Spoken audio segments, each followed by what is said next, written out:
tal, amigos de Última Instancia, amigos de la Facultad de Derecho de la Universidad Nacional Autónoma de México, a todos nuestros escuchas en este país y en todos los que nos están escuchando? El día de hoy, Última Instancia, se pone los manteles largos. Nos acompaña el doctorando Eric Francisco Tapia Hernández. Él es licenciado en Derecho por la Facultad de Derecho de la Universidad Nacional Autónoma de México. Tiene la especialidad en Derecho Constitucional por la misma facultad. Es maestra en Derecho también por la facultad y actualmente se encuentra realizando su doctorado. Él es profesor de la Facultad de Ciencias Políticas y Sociales de la Universidad Nacional Autónoma de México y de la Facultad de Derecho de la misma universidad. Y tiene una obra que es una propuesta para regular el control a priori de normas de carácter general en México, que también es parte de su trabajo en el área constitucional. Entonces estamos muy agradecidos de que nos haya brindado esta entrevista, maestro. Muchísimas gracias por la invitación y por este espacio para exponer ideas. Muy agradecido. Bueno, para este episodio nos encontramos Aaron Almanza, Jesús Rivera y, como ya lo mencionamos, el maestro Eric Francisco. Maestro, a mí me gustaría que nos empezara exponiendo un poco sobre qué es el temor ciudadano y, más allá de qué es el temor ciudadano, porque yo creo que todos tenemos cierta idea de qué es el temor ciudadano, por qué surge el temor ciudadano en México y qué implicaciones sociales ha tenido el temor ciudadano en los últimos, pues podemos mencionar los últimos 5 años que han sido verdaderamente fatales en el ámbito de la seguridad y de la confianza hacia las autoridades por medio de la ciudadanía. Sí, muchísimas gracias. Este tema lo empiezo a desarrollar en mi tesis doctoral a raíz de una plática que escucho, que sostiene una conferencia, que sostiene el maestro Gerardo Pizarello en un curso que tuve la oportunidad de tomar con él. Y comentaba el maestro algunos puntos, sobre todo en cuestión internacional, y yo después, al paso de los años madurando estas ideas, empiezo a ver el caso de México, como bien lo señala, cómo empezamos a percibir este tipo de temor. Es una teoría, pues a mí me parece novedosa e interesante y la decido desarrollar. Y bueno, podemos ver que emana, o el primer punto medular que percibimos a nivel internacional, pues es la caída de las Torres Gemelas y el nacimiento de la Acta Patriótica en los Estados Unidos de Norteamérica. Esta parte es muy interesante porque ahí bien dicen muchos que ahí nace la teoría del choque, en el cual caen las Torres Gemelas, todos se espantan e imponen algunas políticas fuertes contra los ciudadanos.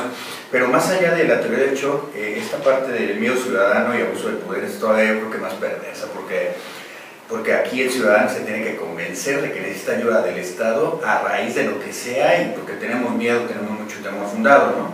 El hecho de ver que se caen las Torres Gemelas, pues bueno, lo habíamos visto en películas. La verdad es que los que vivimos en ese momento, la caída de las Torres Gemelas, algunos dimensionábamos, otros no alcanzábamos a dimensionar el hecho de en primera, pues el emporio económico de Estados Unidos, ¿no? Cómo se cae, cómo se fue vulnerada el país más importante, por lo menos a nivel de seguridad del mundo, quizá cuestionándonos algunos puntos, algunos hablando de autotentado, algunos hablando de que es el pretexto ideal para invadir algunos otros países. Pero más allá de todo esto, pues vemos que el ciudadano común empieza a tener un terror. Los testimonios se han dado, han percibido o se han visto que pensaban que estaban invadiendo a Estados Unidos. Yo creo que es de las cosas que más temor nos dan a todos nosotros. Posteriormente nace este documento del Acta Patriótica, en el cual se permite que Estados Unidos, en cualquier base, incluso extranjera, en la cual tenga algún interés particular, con permiso, pues no sé si cedido u obligado, él pueda arrestar o segregar a un grupo en específico que él sospeche que son terroristas. Pero que esto es la parte grave, que sospeche Estados Unidos que son terroristas, no que lo sean, ni que sean tentativas, que sospeche Estados Unidos que son terroristas. Y esto pues tiene una grave implicación para los derechos humanos, es tirar a la basura los derechos humanos, pero acompañado de un discurso que dice, bueno, sí es cierto que vamos a violar garantías a algunas personas, derechos humanos, pero vamos a mantener a salvo a toda la población, ya no va a haber atentados, Torres Gemelas, aviones que se caen. Y entonces este discurso pues viene bien, porque cuando el pueblo tiene miedo, pues entonces el Estado toma esos derechos civiles y lo llevas a la ley y empieza a hacer violaciones legales de este tipo. Entonces la verdad es que esta parte del temor, por lo menos en primer momento que sucede en Estados Unidos, queda muy bien, porque si esto lo podemos acompañar de estigmatizar a ciertas personas, estigmatizar a las personas que usan turbante, que tienen barba larga, que tienen una mochila atrás y que alrededor del mundo nos definen como el prototipo ideal de Osama, y que ten cuidado, y que el terrorismo, y que avises, y que si tu vecino está sospechoso, y todos contra todos. Es una parte que el temor ciudadano, por lo menos en primera instancia, funciona bien. Este es como el primer punto en específico que podríamos platicar, ¿no? Que en Estados Unidos lo manejan muy bien esta parte del temor ciudadano, y real, aparte real, ¿no? Porque se caen las Torres Gemelas y el pueblo empieza a percibir pues un temor mucho mayor de lo que esperaba, porque es Estados Unidos, ¿no? Si invadieran una ciudad que no se jacta de ser militarmente altamente, pues no sé, con estándar muy alto militarmente, pues sería diferente la percepción, pero sí en Estados Unidos pues fue un shock a los pobladores, porque es Estados Unidos, no es por eso, porque George Bush, porque es esta parte en que secuestran y vulneran los aeropuertos de Estados Unidos, y bueno, estos aviones bueno, fueron varios, pero los que más impactan fueron los que llegan a las Torres Gemelas y caen, ¿no? Y este es como que el primer momento que podemos ver.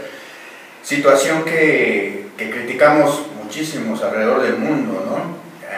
En baja escala y a mayor escala, pero los que más repercusión tienen fue en Europa. En Europa, pues como los derechos humanos son pioneros también en Europa, pues muchos de allá empiezan a criticar a Estados Unidos, que cómo es posible que empiecen a legitimar cárceles como Guantánamo, hacer cárceles, las cárceles posteriormente en Irak, que no sabemos muy bien quién está. Porque un dato interesante es que esta acta de Estados Unidos patriótica dice que puedes sacar a alguien que sea sospechoso y dejarlo sin abogado, sin un juicio justo, o sea, tirar a la basura los derechos humanos, ¿no? Y en Europa, cuando empiezan a criticarlos, pues por apoyo, precisamente, por una parte lo critican y por otra parte apoyan su invasión, pues le llega un atentado a España muy fuerte, que conocido por todos, en una bomba en Atocha, en la cual pues mueren muchísimas personas, un atentado del cual ETA inmediatamente se deslinda de decir yo no fui, y Al Qaeda dice yo soy el que puso esa bomba. Y después vienen bombazos en Inglaterra y bueno, se empieza a formar un documento que muy pocos conocen, que se llama Directiva de Retorno, en la cual no dice propiamente sospechosos de terrorismo, pero sí dice que los ilegales que estén en Europa los pueden detener y comunicar 18 meses. Entonces es una grave violación de derechos humanos tanto de Estados Unidos como de Europa, y que preocupa alrededor del mundo. ¿Cómo vas a poder segregar a un tipo de personas con esta parte que no es muy viable, ¿no? Ya después nos podemos abocar al caso de México.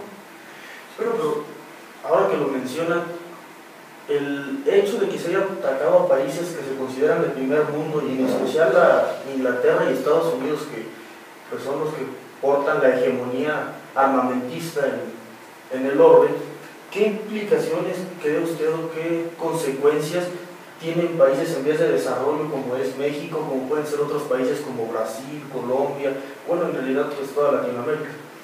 Bueno, yo pienso que es una directriz más que otra cosa, porque es lo que podemos observar. A raíz de que ellos hacen estos documentos, en vez de que el mundo se una y empecemos a repudiar este tipo de documentos, América Latina empieza como a copiar esto, pero matizando un poquito, porque no hace un documento así patriótico de la República Mexicana, pero sí hace una reforma judicial en materia penal que hace toda Latinoamérica de una manera extremadamente fuerte. Esta parte del discurso del bien común llama mucho la atención, porque por un lado te quito tus garantías, pero por otro lado es para que todos conservemos esta parte de estar bien, ¿no? Un ejemplo lo tenemos en los aeropuertos, para que sea el más claro, ¿no? Si a ti te quitan la ropa en un aeropuerto, te pasan el escáner, es violatorio de derechos humanos, por supuesto. Pero si antes de subirte al aeropuerto te dicen, bueno, pero es que estamos previniendo de que alguien se suba con una bomba, ¿no? Y entonces ahí es cuando uno dice, bueno, entonces me quito yo la ropa, pero el que de atrás también se la quite. Y entonces ese es como el preámbulo a decir, yo te cedo mis derechos porque tengo un anhelo de protección y solo tú me lo puedes dar, y a cambio de eso, aunque me violen mis derechos humanos, yo estoy seguro que nadie me va a tirar el avión con una bomba. Esto es así como funciona tal cual con este ejemplo, y que lo vemos a diario, ¿no? El consentir que te violen tus derechos por el anhelo de protección. Y es así como llega esta reforma judicial. Por ejemplo, ya hablando del caso mexicano, es interesantísimo. Yo no haciendo el comparativo, mejor dicho, es como una acta patriótica pequeña, porque obviamente México no tiene influencia en directamente en los países extranjeros, ¿no? O sea, no puedes intervenir en el aeropuerto internacional de Caracas, o no puedes llegar a ese tipo de cuestiones, ¿no? Pero lo que sí puede hacer México es irse al interior. México está haciendo una parte medular en derecho penal del enemigo en dos puntos, ¿no? Por un lado, en la reforma judicial de la materia penal incluimos esta figura de delincuencia organizada, que son las personas que se dedican cotidianamente a delinquir. Hay un error ahí que contraviene el Código Penal Federal con la Constitución, porque uno dice que son 3 o más que se dediquen a delinquir y el Código Penal especifica qué delitos son, entonces en mi caso son 3 o más o son los delitos especificados en el catálogo. Pero lo que sí es cierto es que son un tipo de personas que se dedican a hacer cosas malas. Es un derecho penal del enemigo pleno. Alguna vez escuché al hoy jefe de gobierno, cuando era procurador, diciendo, pues sí, efectivamente lo que nosotros estamos haciendo es imponer un derecho penal del enemigo, que es una reforma judicial que los políticos tenemos que acatar porque ya está hecha, pero es precisamente eso. Yo localizo a algunas personas que se dedican a esto y les quito sus derechos, o por lo menos los violento de una manera más fuerte. Por ejemplo, no sé, ojalá logre transmitir esto para ver la seriedad de lo que implica este caso en específico. Antes, para detener a alguien aquí en México y en cualquier parte del mundo, necesitabas una tentativa.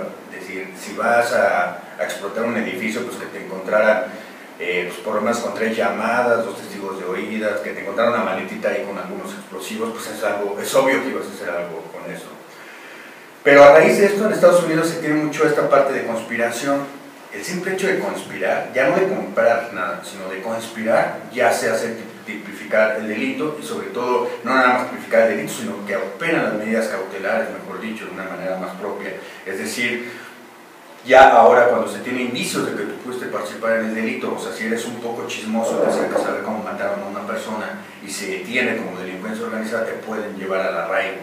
Es decir, por sospechoso. Esa parte es muy interesante porque el mismo sospechosismo que estaba en Estados Unidos, por decirlo de una forma, ahora ya opera en México. Si eres sospechoso de delincuencia organizada, se te puede poner un arraigo hasta por 80 días y después dejarte libre, puede intervenir entrar a tu casa de manera forzada. Y bueno, esta parte es una parte muy fuerte la que tenemos aquí en México, porque posteriormente, ya para abarcar el tema del miedo ciudadano o el temor ciudadano, empezamos a ver que la autoridad te dice, bueno, es que sí me voy muy fuerte contra este tipo de personas, pero son personas que se dedican a delinquir, son malas personas, y dice sí, pero siempre hay un riesgo de error. ¿Qué tal si te llevas un inocente? Y como el presidente de Estados Unidos lo dijo que eran daños colaterales. Y entonces el mismo presidente Calderón, cuando imponen esta reforma penal, él lo dice, ¿no? Que son daños colaterales e incluso se atreve a decir que los muertos inocentes son los menos, ¿no? O sea, como diciendo, sí, pero sí impuse medidas muy fuertes, pero es contra las personas que se dedican al mal, pero son los menos, y los menos importantes, los que menos ve la gente, los que menos que, ¿no? Entonces esta parte es una cuestión interesantísima que fue tema de las candidaturas presidenciales, un tema muy importante.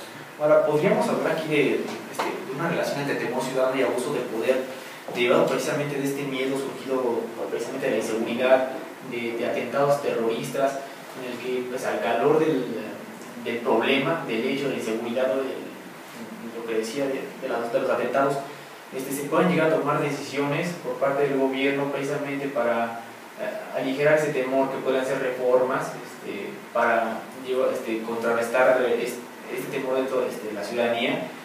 Un ejemplo sería reformas a los procedimientos penales. Esto pues quizás para, como usted lo mencionaba, ¿no? Para acelerar los procedimientos en contra de las personas que cometen algún ilícito y afectar a terceros, ¿no? Precisamente porque surge al calor de esa inseguridad que surge entre las personas. Y bueno, aquí surge estas reformas, de alguna manera se legitiman por el miedo que siente la gente, y de ahí vienen los abusos de poder, el abuso del poder de la autoridad, derivado de reformas que quizás fueron legitimadas en un momento por la ciudadanía, por el miedo que tenían, pero que en realidad les afectaron más de lo que podía beneficiarles, en el caso de, por ejemplo, los procesos penales, ¿no? Sí, yo pienso que esa línea que me estás diciendo es directa, es totalmente relacionada. Yo siempre pongo el ejemplo de que el mayor problema desde hace 20 años era, en México por lo menos, eran las muertas de Juárez, ¿no? Pero pues Juárez está muy lejos, o sea, en realidad al Distrito Federal las muertes de Juárez es algo anecdótico, porque si bien es cierto somos el mismo país, pues a quién le gustan las muertes de Juárez desde un punto de vista real aquí en México, en la Ciudad de México, pues a nadie, porque Juárez está extremadamente lejos, ¿no? Ya pegado a la frontera con Estados Unidos. Era un problema así anecdótico, pero que no nos preocupaba o no nos ocupaba del todo. Pero lo que señala es mortal. ¿Por qué?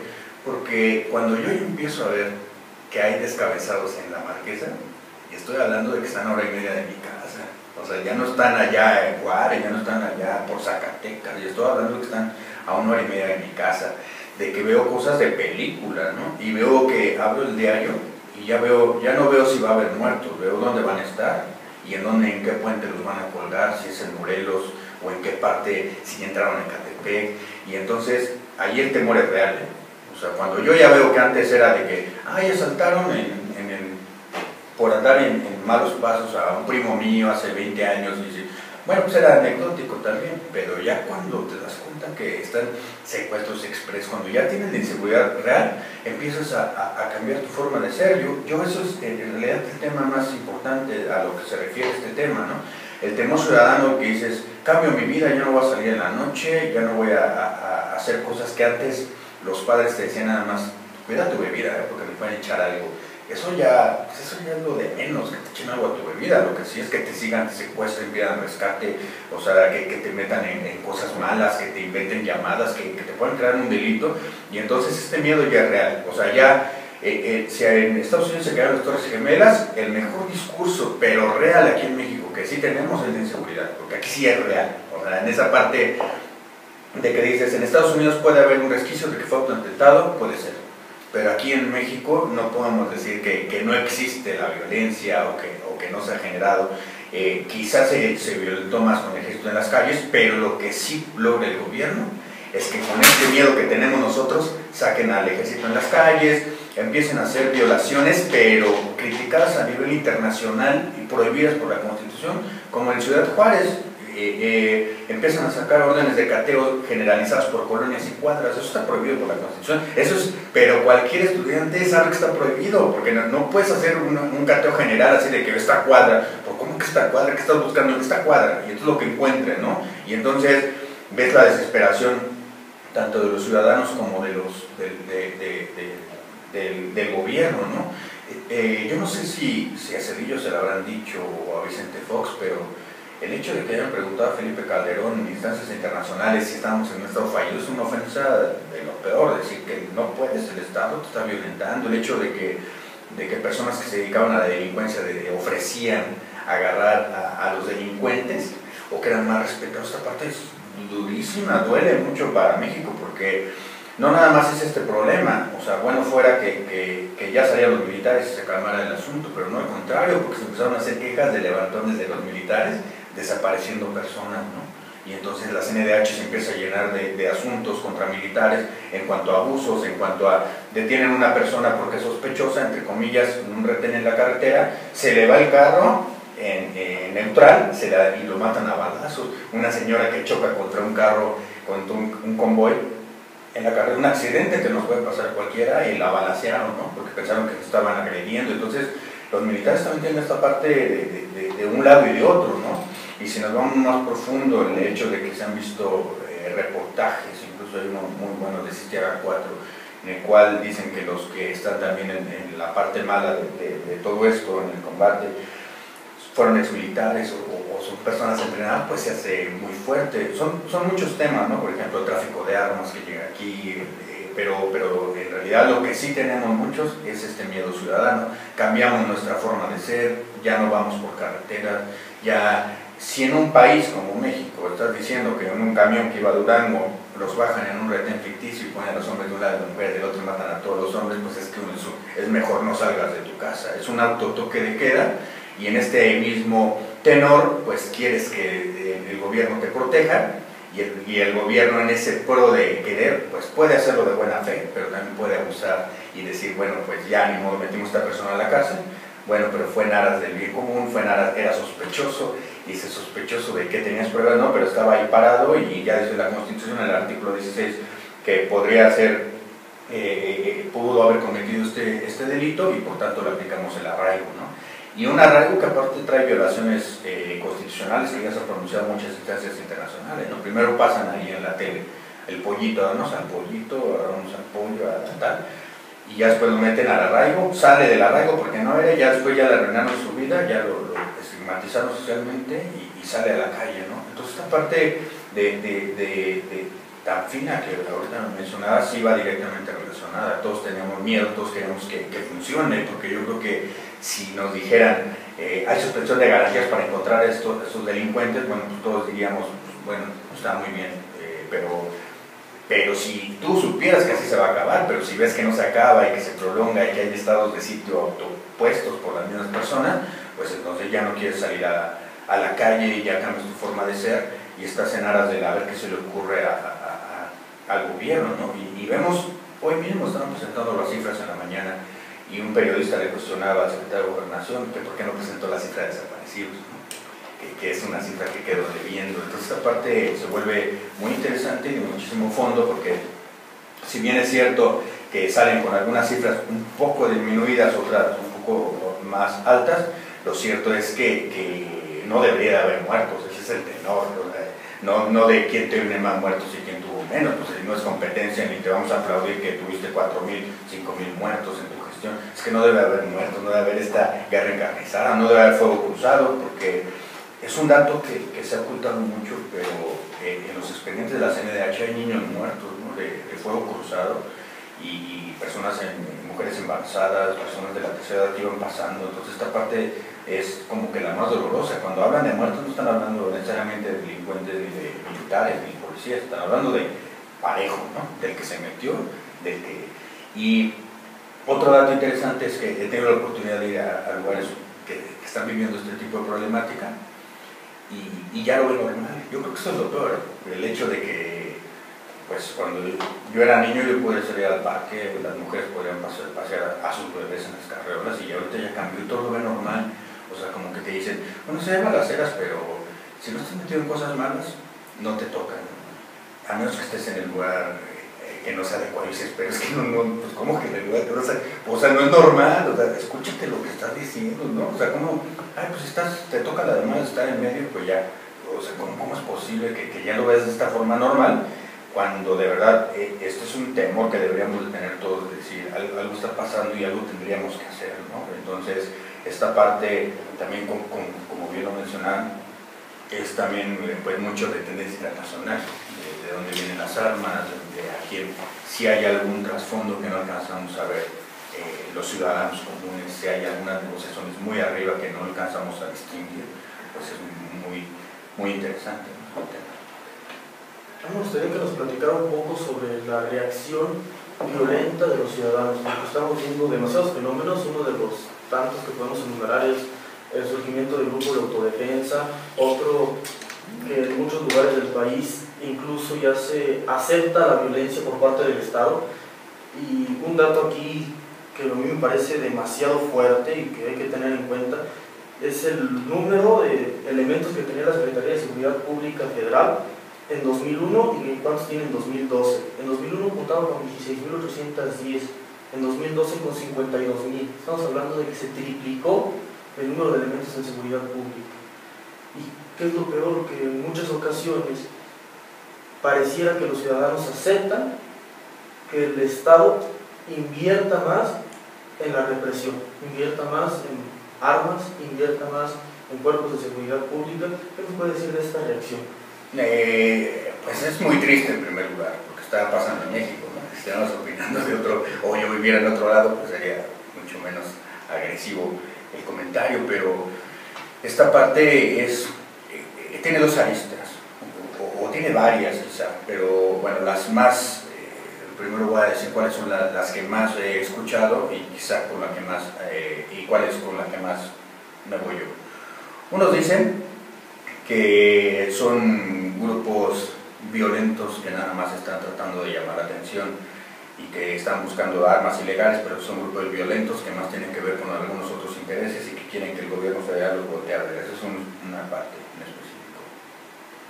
El otro sector están diciendo que es una reacción natural al fenómeno del cual yo estoy hablando, de decir, si el Estado no me proporciona justicia, si estoy esperando a que salgan los militares en la calle, los militares en vez de encontrar alguna cosa, que no todos obviamente, pero encuentro algunos puntos de represión, encuentro algunos puntos de error, o como le queramos denominar, pues obviamente estos datos que estás aportando no los conoce cualquier persona.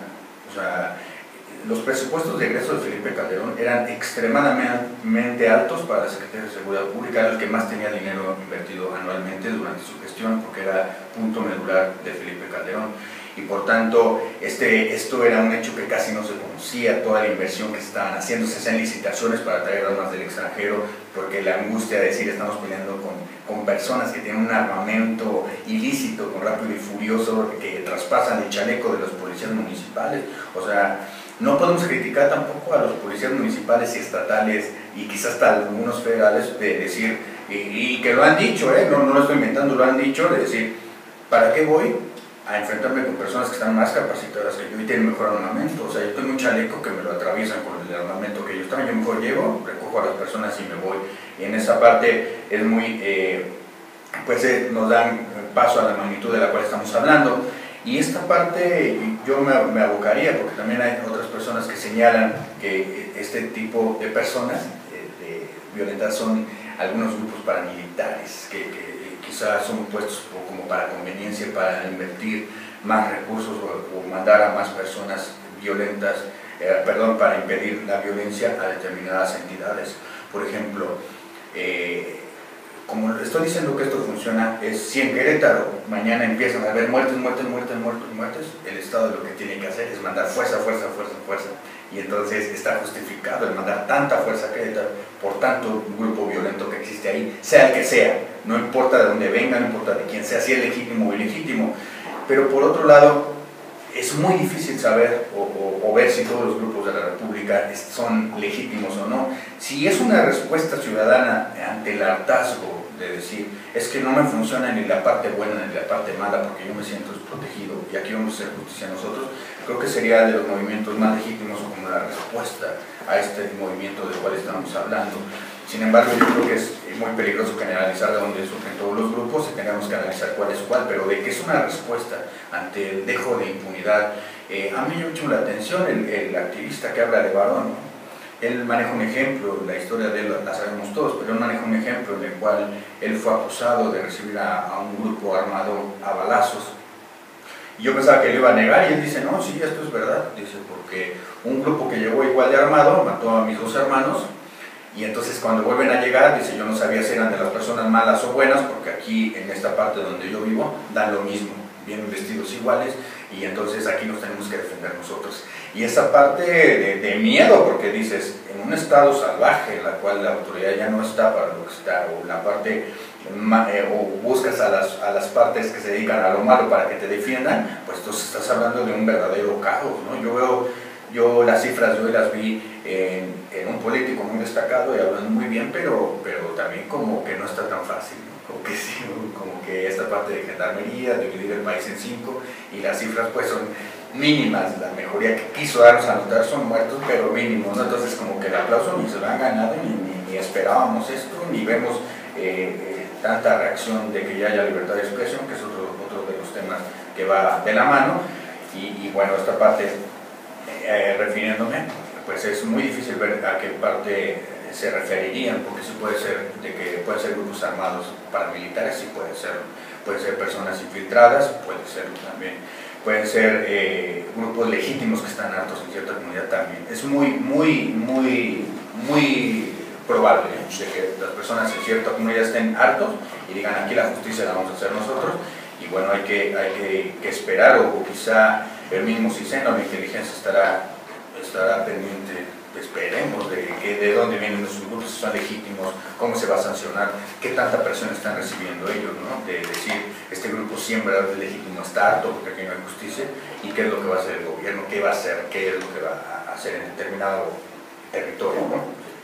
Sí, bueno, uno de los problemas más interesantes que está mencionando, cómo no pueden diferenciarse en algunos lugares ya entre la autoridad y los que son delincuentes, ¿no? Aquí surge el otro problema, ¿no? Ya no tienes a quién acudir en un momento de tomar un enfrentamiento para auxiliarte, ¿no? Como autoridad. O sea, no sabes si realmente quien está ahí haciendo un cateo puede ser una persona que pertenezca al crimen organizado o pueden ser realmente personas que pertenezcan al Estado, pero no tienen alguna forma de ostentarse como tal, no tiene una vestimenta determinada, no te da tiempo de solicitarles que te muestren alguna credencial de identificación porque no lo hacen.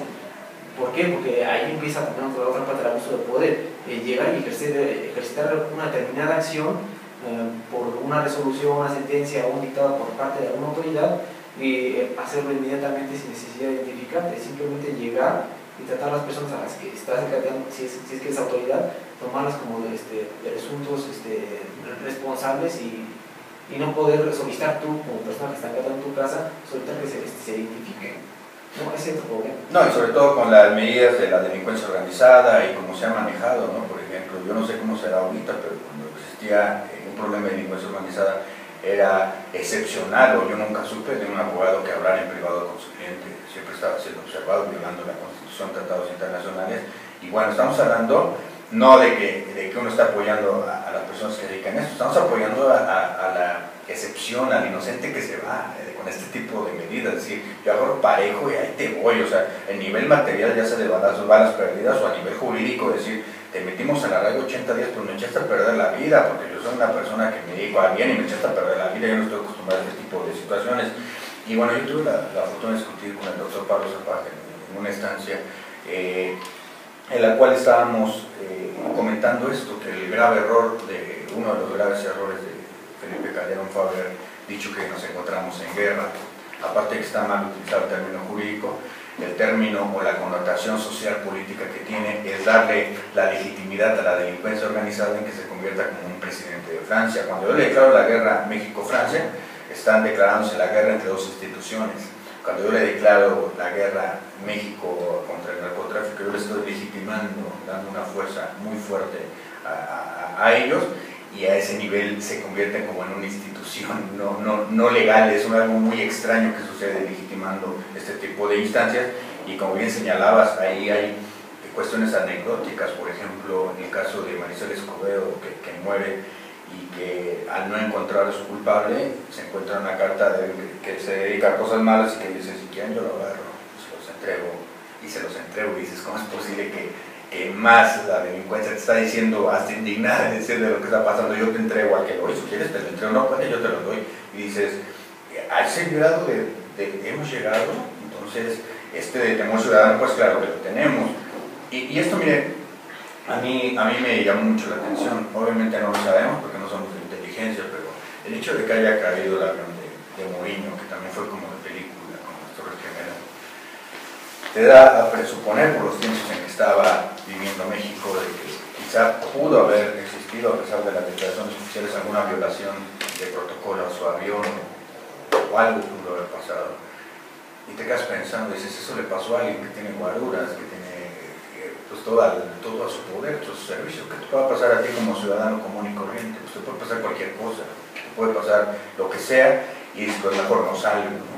O sea, si antes a alguien se le hacía fácil ir a Cuernavaca y de vuelta o a Acapulco, pues dices, mejor me quedo aquí, en mi casa, tranquilo, al cine en la tarde y me regreso, ¿no? Entonces esta parte del miedo ciudadano a mí sí, en mayor o menor medida nos ha llegado. Es una desgracia a veces saber las cosas, ¿no? Porque decía una arquitecta que yo conocí hace tiempo que yo me enojaba cuando le platicaba de las violaciones en los juicios y todo. Decía, qué horror lo que estudiaste, ¿no? Y yo le decía, ¿por qué? Me dice, pues es que a nosotros nos cometen las violaciones y nos enteramos, ¿no? Y nos enojaban porque nos enteramos, ¿no? Y me dejaba pensando que decía, pues sí tiene razón, ¿no? O sea, a lo mejor vivir en inconsciencia, decir, pues voy a Acapulco y a la buena a ver qué me pasa, pues quizá no es que sea mejor o peor, pero sí por lo menos te evita esta parte de decir qué está pasando, porque todos están desesperados, ¿no? Todos están diciendo una gendarmería, no, esto, mayor capacitación, o sea, el problema es gravísimo, es de origen, es de fondo, el mismo Felipe Calderón lo vio al final de su gestión, de que hizo una lista de los más buscados y él pensó que acabando con esos ya, con lo que pudo, ya iba a estar mejor. Pues obviamente que no, porque se maneja por plazas y cuando una persona muere suben los que están abajo, la pelan en la plaza y sube una persona. Entonces esta parte de que es un monstruo de mil cabezas declarar la guerra a alguien que no puedes terminar la guerra, pues fue un error de origen, creo que no lo asesoraron bien, no debió manejarlo así. De entrada no puede haber una guerra al interior, no puede declararse una guerra al interior, entonces creo que esta parte le salió mal al final de la gestión. Yo creo que ya ahorita más que buscar culpables es pues de concientizarnos todos, ¿no? De que esta parte sí nos está doliendo a México en forma internacional, porque si el que ha tenido la fortuna de viajar al extranjero y comparar, la tranquilidad de algunas otras personas empiezas a vislumbrar, porque hay muchos países que ya no hablan de democracia ni de república, hablan de calidad de vida.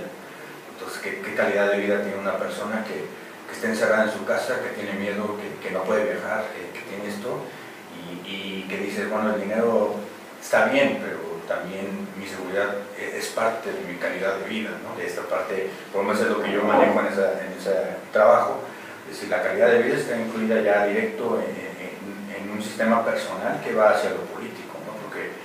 Porque todos en mayor o menor medida compartimos ese temor de no poder pues, actuar de manera cotidiana, por así decirlo. Sí, esto se traduce en una violación indirecta a las garantías, ¿no? Como usted lo mencionaba, no salgo precisamente pues, para evitar esos problemas, ¿no? Ahí de entrada, pues quizás tu derecho de libre tránsito está siendo violado porque quizás no te están deteniendo, pero también no te están dando las condiciones necesarias para que tú puedas salir y ir al lugar que tú quieras.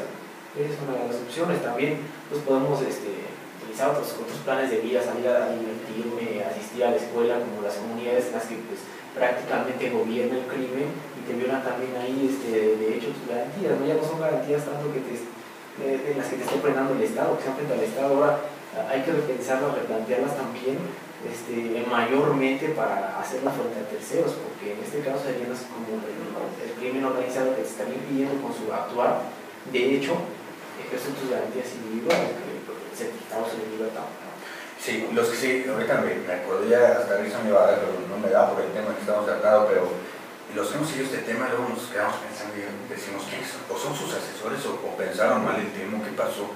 Por ejemplo, Felipe Calderón saca la reforma de derechos humanos, que es de las mejores que ha tenido, no sé si en el mundo, pero por lo menos México, sí, en su historia, en la cual los derechos humanos ya son susceptibles de juicio de amparo, se protegen los derechos humanos, y a los meses dice que le pide al Congreso que no haga leyes tan garantistas.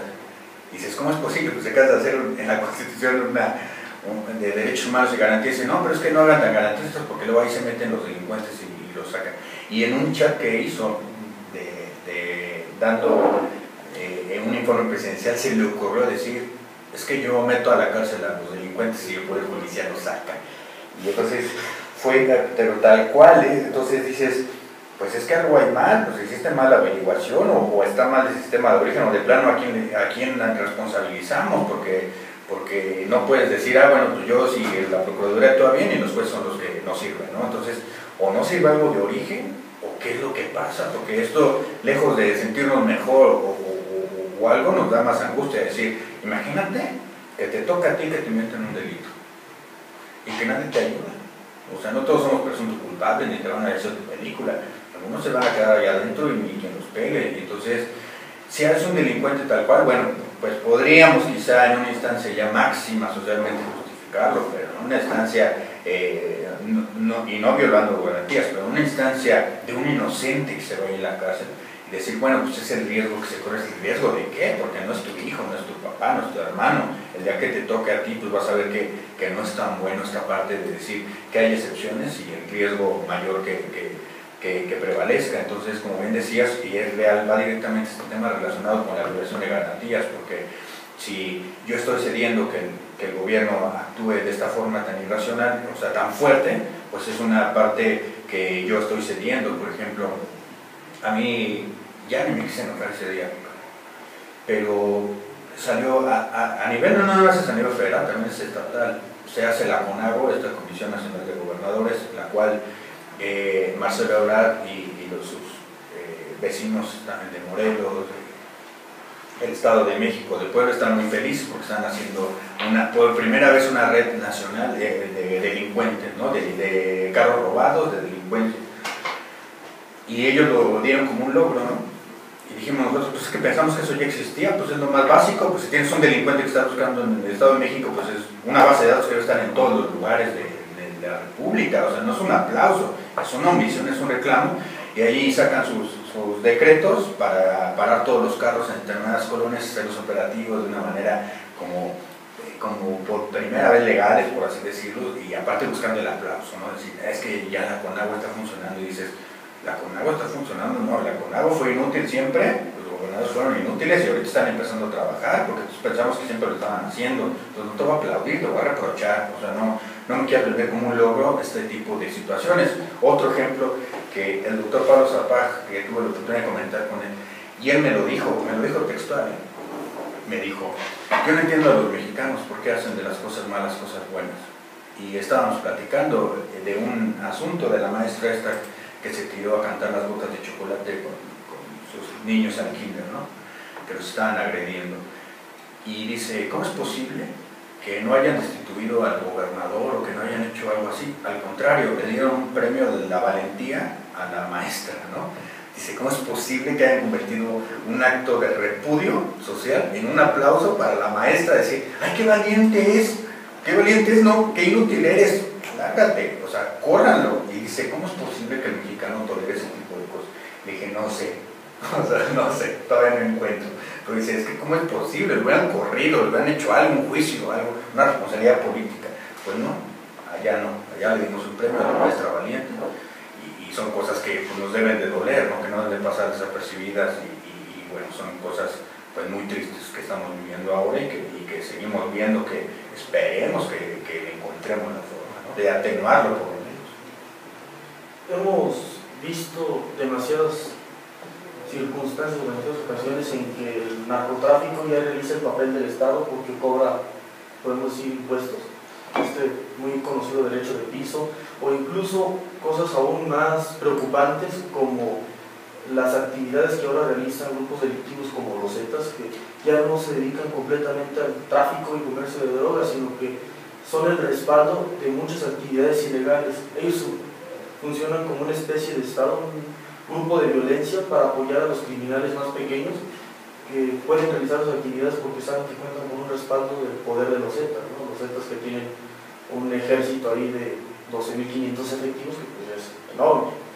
¿Qué impacto tiene esta suplantación de las tareas del Estado por parte de grupos criminales? Bueno, hay un documental muy interesante que se llama La Corporación, en la cual habla que no nada más, aparte del Estado, hay otras fuerzas políticas o de hecho que son muy fuertes, por ejemplo, los emporios económicos, ¿no? A la par del Estado, que ya son socios del Estado, no son parte del Estado, y vemos que hay personas que tienen muchísimo dinero. Creo que esta es la parte, como ser socio del Estado de este tipo de personas, por eso a todos nos cayó, no sé si nos indignó, nos dio una idea mal pensada, o dijimos, pues es Vicente Fox, pero él dio la opinión de decir que deberían de pactar con el narco, él lo dijo, lo acaba de decir hace meses, y dice, pues tú fuiste presidente, ¿cómo se te ocurre? A todos nos cayó la suspicacia de decir, pues tú pactaste, ¿no? Si tú lo estás diciendo, tú pactaste. Entonces, esta parte de empezar a verlos como socios, pues creo que es la parte más peligrosa, ¿no? Porque es algo de hecho que varios se han tolerado, que no nada más han tolerado, las autoridades lo saben, ¿no? O sea, es imposible que a veces caiga alguien de la delincuencia y al otro día es ver un reportaje, decir, sí vivía aquí, teníamos totalmente, o sea, ya lo conocía, ya sabía dónde operaba, dónde vivía y no hacías nada, entonces eso es lo que nos hace entender, o a alguien lo protegía de manera sabida por alguien. Entonces esta parte es muy cuestionable y sobre todo nos da más miedo porque hace algunos años, será 3, unas personas del Asiedo precisamente dijeron que iban a denunciar vínculos directos de esa institución con la delincuencia organizada y esas personas las metieron a la cárcel. Entonces no los dejaron hablar, no sabemos por qué no los dejaron hablar, por no se hubieran hablado, después los arrestaron, y entonces esta parte de situaciones te da mucha preocupación, ¿no? Porque sabemos que hay mercados en los cuales se les cobra el derecho de piso. El norte del país está muy atemorizado por este tipo de cuestiones. Han cedido los comerciantes, han cerrado los comerciantes. Cuando alguien va a abrir un negocio, yo creo que es lo primero que piensas, ¿no? En qué zona lo vas a poner, porque también, por otro lado, también hay lugares que no han llegado a la delincuencia, pero los policías también te piden para que se están dando sus vueltas, ¿no? Pero policías municipales. Entonces esta parte de operación pues es muy dinámica. Hay un libro, un autor que me gusta mucho, Gustavo Zagrebelsky, que habla del derecho útil, dice que no se debe de desconocer esta parte, sino que todo debe confluir en el ordenamiento jurídico, no se debe desconocer ni los poderes ilegítimos, dice él. Entonces, esta parte de reconocerlos y saberlos, pues yo creo que es parte quizá es de las únicas cosas buenas que ha tenido el hacerle frente a este problema, porque ya nos hemos dado cuenta que no existe, porque ya es imposible decir, es que no es tan fuerte como queremos, es que no pasa esto, a menos que no leas, ¿no? O que vivas estés de vacaciones en otro mundo, pero ya si vives aquí sabes que ya no está tan fácil como antes, ¿no? Ya no es problema de extorsión, es problema serio de origen, y bueno, esperemos que esta situación que marcas se vislumbre o se mejore, ¿no? Porque son de los problemas que más atañen, porque son fuentes de ingreso para las familias, ¿no? Que se ven afectadas, se tienen que cerrar, se tienen que tolerar, y bueno, los que hemos tenido familiares con este tipo de problemas, pues sabemos que son angustias de no dormir, ¿no? Es decir, porque el problema aquí, como para cerrar el comentario, es como con la libertad de expresión de los periodistas, ¿no? Los periodistas ahorita se han autocensurado porque no les mandan una carta a decir, oye, no digas esto de mí, sino los ejecutan. Entonces esta parte también derecho de piso sí es algo muy serio, o sea, estamos hablando de vidas, de temores, de muchas cosas que el Estado tiene que hacer frente de alguna u otra forma. Es bastante preocupante. Creo que con esta pequeña charla nos hemos dado cuenta de que un problema como es el miedo ciudadano, el abuso de autoridad, los grupos de poder dentro del país, pues no es algo que podamos analizar desde un solo punto de vista, sino que lo tenemos que ver desde bastantes. Agradecemos que nos haya acompañado. No sé si guste dar alguna conclusión, si tú gustes hacer un último comentario antes de cerrar el programa. Pues es más interesante la plática, más en el sentido de los derechos humanos, que se está tocando mucho el tema, porque quizás nos estamos dando cuenta que no va a ser una cuestión nada más de regulación. Se tiene que ver las situaciones sociales, este choque de grupo de poder, la situación de inseguridad en México, que por más que establezcas derechos y medios incluso para garantizarlos, si no tiene las situaciones sociales y las condiciones para poder acceder a esos derechos, pues realmente no te van a servir, ¿no? Y ahí está el temor ciudadano y el abuso de poder que sin duda están relacionados con la regulación que se lleva a cabo de los derechos humanos. Yo creo que ese es el punto medular. Una de las críticas que yo he escuchado, con la cual estoy de acuerdo, del juicio oral, es que dijeron, primero, debiste atacar la corrupción que existe en el Poder Judicial, y ya después cambiar lo que tú quieras. No es al revés, cambio al juicio oral y después ataco la corrupción. No puede ser así, porque le vas a encontrar la forma de buscar la corrupción. Si el sistema tiene ese tipo de corrupción, ese tipo de inercia de manejo, pues obviamente va a tener en específico esa inercia, pero si atacas el problema de fondo, pues realmente ese es el miedo. Yo creo que ninguno tendríamos miedo de llegar al Ministerio Público, aunque sea un delito que te estén fabricando, si supiéramos que va a operar de manera legal. Ninguno tendríamos miedo, pero aún siendo abogados, y dices, me quieren inventar algo, y ya cae el Ministerio Público, pues aunque seas abogado y seas lo que sea, tendrías que ser amigo de alguien, pariente de alguien, funcionario, alto funcionario, amigo de un expresidente, para que te sientes con la seguridad que no te va a pasar algo. Pero si eres un ciudadano común, aunque seas abogado, sabes que estás en peligro. ¿Por qué? Pues porque el Ministerio Público puede poner algo que no es verdad. La garantía de presunción de inocencia es mentira en México. En cuestión de derechos humanos sí es verdad, en cuestión de constitución es verdad, pero en cuestión de litigar en materia penal, los que hemos litigado, sabemos que es al revés. Ahí lo que te avientan y tú tienes que mostrar que no lo hiciste, eso es real. Y ya cuando tienes a tu cliente arraigado, pues a ver cómo le haces para demostrarle que él no lo hizo. O sea, en vez de que la autoridad te diga por qué lo hiciste, por qué estás ahí, tú tienes que demostrar que no lo hizo, que está en otro lugar, que no.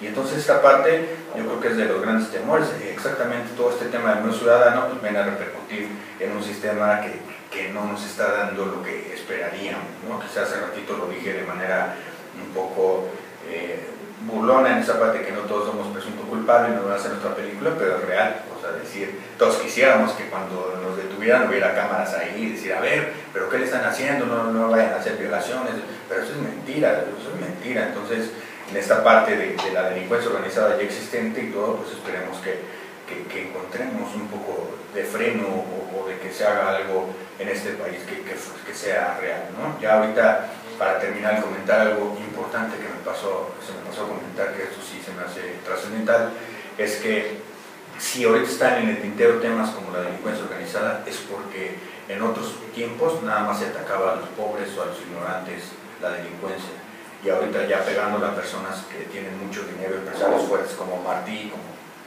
el narrador, como la señora Wallace, que tienen dinero, pues ser interlocutores con el presidente incluso, que les dan ese poder, pues el tema se tuvo que hacer de importancia, porque ya no es problema de pobres, es problema de todos, de que no distingue estratos sociales, y esa parte se tuvo que hacer de importancia. No es que fuera importante o no, se tuvo que hacer de importancia, porque los periodistas ya no pueden hablar, porque todos lo que opinan los periodistas son lo que dicen las cifras oficiales, ya nadie puede opinar, porque si no les va como les va, y somos el país más violento, el de más muertes de periodistas después de Irak, y que es una cosa pues muy fuerte. Irak está en guerra, nosotros no. Entonces esta parte sí es un dato muy importante que tenemos que tomar en cuenta, pues para todos, ¿no?, en este país. Agradecemos que nos haya acompañado. Nosotros los dejamos con Alvin, con este tema que es Just for Me, y no se olviden de seguirnos en las páginas. Pueden visitar la página general del proyecto, www.proyectobacero.com. También nos pueden visitar en el Blogspot como Instancia Última. También pueden revisar por Matic, Última Instancia, y pueden seguirnos en Facebook y en Twitter. Ahí nos siguen y les llegan todas nuestras actualizaciones. Muchas gracias. Gracias.